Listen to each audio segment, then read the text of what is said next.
Welcome to my YouTube channel Ramesh online. పెన్షనర్లు ఇక ఆఫీసుల చుట్టూ తిరగాల్సిన పని లేదు, ఎలక్ట్రానిక్ పద్ధతి ఏర్పాటు. ఏజీ శాంతిప్రియ వెల్లడి. ఆ వివరాలు ఏంటో ఒకసారి ఈ వీడియోలో చూసేద్దాం. ఇక విషయానికి వచ్చినట్లయితే పెన్షనర్లకు ఎలక్ట్రానిక్ పద్ధతిలో పెన్షన్ మంజూరు పత్రాలు. Principal accountant general Shantipriya.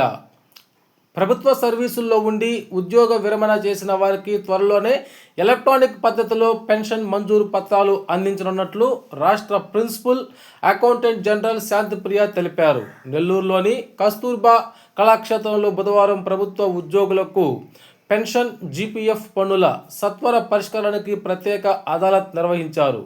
55 మందికి పెన్షన్ మంజూరు పత్రాలను, 15 మందికి జీపీఎఫ్ ఆథరైజేషన్ లేఖలు అందించారు. ఈ సందర్భంగా శాంతిప్రియ మాట్లాడుతూ పెన్షన్ ప్రతిపాదనలను పంపే సమయంలో తీసుకోవాల్సిన జాగ్రత్తల గురించి వివరించారు. వాటిని 3 నెలల ముందుగానే పంపించవచ్చన్నారు.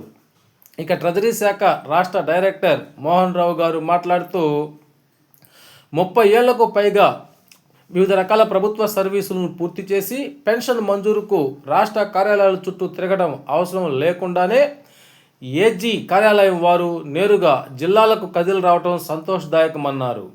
ఈ కార్యక్రమంలో DRO Uday Bhaskar Rao, deputy accountant general Kishore Reddy, అధికారులు Vijay Kumar, Bhavani Prasad, Sunitha, DTO Gangadri, DCO Gurrappa, RWS మొదలగు వారైతే ఈ కార్యక్రమంలో పాల్గొని ఇక నుంచి పెన్షనర్లకు కార్యాలయాల చుట్టూ తిరగకుండా ఎలక్ట్రానిక్ పద్ధతిలో పెన్షన్ మంజూరు పత్రాలను అందజేస్తారని వారు ఈ సందర్భంగా తెలియజేయడం జరిగింది.